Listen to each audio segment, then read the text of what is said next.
nasakwang patay ang isang mag-asawa sa Santa Cruz, Davao del Sur. Tadtad ng saksak ang babaeng biktima habang duga ng ulo ng kanyang mister. Aniya sa frontline sa balita si Bril Montalvo ng News 5 Mindanao.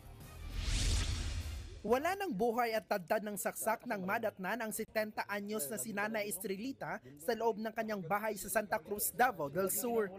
Sa tabi niya nakita ang isang kutsilyo.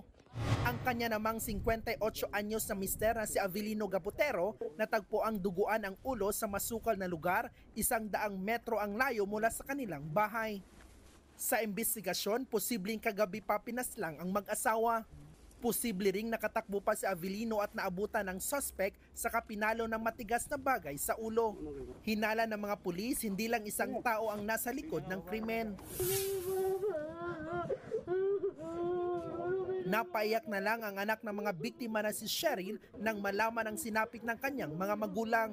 Pero sa amo wala man binakaingon nga nay kaaway among papa kay kani among bisag kani iyang mama wala man niingon nga kaaway walay kuan sa ilaha. Wala may kaila sir wala pud mi nakakuan. Justisya lang among kuan nun. Patuloy na iniimbestigahan ang insidente. Sa ngayon, isa sa ilalim sa autopsy ang mga biktima.